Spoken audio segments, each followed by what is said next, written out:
बड़े आलिम दीन आयतुल्लाह अबुल हसन इस्फहानी 8 साल की उम्र से शौक दीन, इस्फहान के रहने वाले, छोटा सा गाँव, कहते हैं 8 साल की उम्र से मकतब में जाता था, दीनी तालीमात पढ़ता था। जब मैं 11 साल का हुआ तो वो तालीम वहीं तक थी और आला तालीम हासिल करने के लिए मुझे इस्फहान जाना पड़ता है। तो अपने वालिद को कहा कि बाबा मैं इस्फहान चला जाऊँ। उन्होंने कहा बेटा आपकी उम्र 11 साल है, छोटे बच्चे हो, खाने का मसला, कपड़ों का मसला, अकेले तको तना दुरूस परदेश में किस तरह रहो, ये तुम्हारे बस की बात नहीं। लेकिन शौक दीन, नूर दीन, हिदायत का इतना शौक, कब मैंने जाना है, मेरा दिल यहाँ नहीं लगा। बाप न माना। रात को वालिद सो जाते थे, फिर आके वालिद के पाँव बैठ जाते थे, अपने हाथ से पाँव दबाते थे ताकि बाबा राजी हो जाएं। कि मैंने इतना रोया कि बिल आखिर मेरा बाप राजी था, मुझे छोड़ के आए इस्फहान का मदरसे सदर गालिबन, उसके अंदर दाखिला करवाया, वापस आ गए। 4 महीने कहते हैं बड़े शौक के साथ, बड़े ज़ौक़ के साथ मैंने पढ़ाई की। 4 महीने के बाद सर्दी का मौसम शुरू हुआ, शदीद बर्फबारी इस्फहान में, मदरसे का सहन बर्फ से भर गया, गलियां बर्फ से भर गई, हुजरे ठंडे, कमरे ठंडे। कहते हैं इन 4 महीनों में मेरे ऊपर माल और रिस्क की बड़ी तंगी है। यहाँ तक कि कमरे में रोशनी जलाने के लिए शमा चाहिए होती थी, मोमबत्ती, गर्म कमरा करने के लिए कोयले लेने पड़ते थे।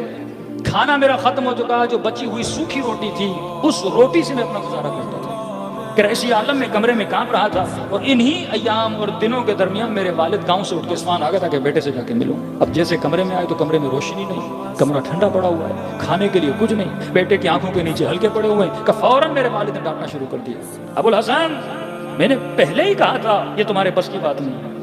जिद लगा दी कि मैंने मदरसे जाना है, मदरसे जाना है, मदरसे जाना है। देखो क्या हालत बनाई है, खाने के लिए कुछ नहीं, सर्दी का मसला है, बीमार पड़ जाओगे, अगर कुएं हो जाता तो हम क्या करते माँ बाप। 11 साल का बच्चा, कहते मैं हुजरे से बाहर निकला, सहन के बीच में खड़ा हो गया, आसमान की तरफ देखा, कहा ना तू अपनी आखिरत बना, खुदा तुम्हारी दुनिया बनाएगा, तो अपना मामला रब के साथ सही कर, खुदा बंदों के साथ तेरे मामलात को सही करेगा। कहते मुझे बड़ा इश्क था इमाम ज़माना से। मैंने कहा मौला यहाँ आया हूँ आपके मकतब का इल्म पढ़ने के लिए, और आप लोगों ने कहा जो हमारे राह पे चलेगा उसकी मुश्किलात को हल करने का बंदोबस्त भी कौन करेंगे, हम करेंगे। आपने कहा जिसके पास इमाम है उसे घबराने की जरूरत नहीं है। आपने कहा हम वो हैं जिनका वारिस है, हम लावारिस नहीं है।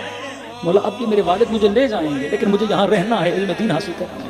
कि आंखों से आंसू बारिश की तरह गिर रहे थे इमाम ज़माना के साथ, इस्तिग़ासा इस्तिग़ासा। अचानक मदरसे का दरवाजा खटका, खादिम मदरसा दौड़ा गया, दरवाजा खोला, कहा अबुल हसन को बुलाओ। खादिम ने कहा बच्चे कोई किसी को काम है तुम्हारे साथ। अब मुझे कोई इस्फहान में जानता नहीं, दौड़ा दरवाजे पे गया, एक नूरानी वजूद खड़ा था। उसने कहा अबुल हसन तुम्हारे कमरे में मोमबत्तियाँ पड़ी हैं, ज़रा उसको गौर से देखो, पीछे बहुत मोमबत्तियाँ पड़ी हैं। कहा अपना हाथ आगे लाओ, कुछ पैसे मेरे हाथ पे रखे, कहीं हाथों से जाके कोयले लेना, कमरे को गर्म करना, खाना लेना, क्योंकि तुम्हारे हुजरे में मेहमान आया हुआ है और परेशान होने की ज़रूरत नहीं है। तुम उसका मानने वाले हो जो अपनी कौमों का ख्याल भी रखते हैं, जो अपने शियों पे नज़र भी रखते हैं। कि अभी समझ नहीं आ रहा था कि ये कौन है।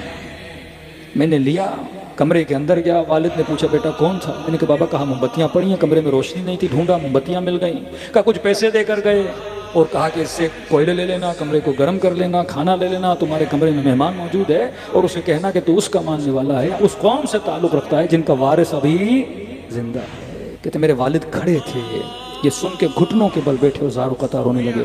कहने लगे बेटा तू 11 साल का है, तुझे इमाम ज़माना पर ईमान है, लेकिन वाय हो मुझ पे मैं बूढ़ा हो गया और मैं तेरे लिए परेशान हूँ कि तुझे कौन संभालेगा।